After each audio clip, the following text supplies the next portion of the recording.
Salut. L'objectif de ce TP est de convertir une tension continue en une tension carrée via le circuit intégré NE555. Pour cela, nous allons utiliser le NE555, deux résistances de 220 ohms chacune, un potentiomètre de 50 kΩ, un condensateur de 47 microfarads, une LED et une source de tension de 5 volts. Mais d'abord, qu'est-ce qu'un NE555? NE555 est un petit circuit présenté en boîtier à 8 broches qui possède une grande stabilité permettant d'obtenir des impulsions de durée précise où on peut obtenir des signaux rectangulaires. Il contient 23 transistors, 2 diodes et 16 résistances. On peut voir à partir du schéma bloc les différents composants du NE555, soit 2 comparateurs, 3 résistances configurées en diviseur de tension. Les deux tensions respectivement de 1/3 et 2/3 de VCC servent de référence aux comparateurs. Une bascule 7-recette contrôlée par les comparateurs. Un inverseur, un transistor pour décharger le condensateur de temporisation. L'opération suit la logique de fonctionnement du schéma bloc présenté et peut prendre 4 états différents. Premièrement, le signal recette est à un niveau bas. La bascule est remise à 0, le transistor de décharge s'active et la sortie reste impérativement à un niveau bas. Aucune autre opération n'est possible. Deuxièmement, le signal trick est inférieur à 1/3 de VCC. La bascule est activée 7 et la sortie est à un niveau haut. Le transistor de décharge est désactivé.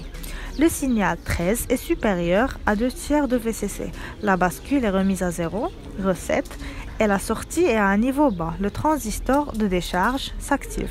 Les signaux 13 et trick sont respectivement inférieurs à 2/3 de VCC et supérieurs à 1/3 de VCC. La bascule conserve son état précédent, de même que pour la sortie, et le transistor de décharge.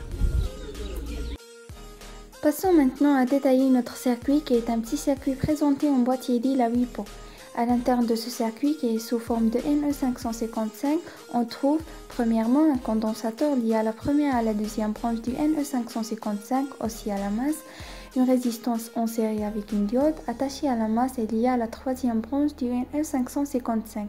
En ce qui concerne la quatrième branche, on peut dire qu'elle est attachée à une source d'alimentation VCC qui est égale à 5 volts, la sixième branche liée à la troisième résistance et pour conclure, la deuxième résistance est liée à la septième et à la huitième branche du NE555.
On alimente notre circuit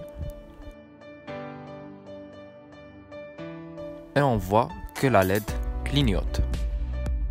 En variant le potentiomètre, on remarque que la période varie.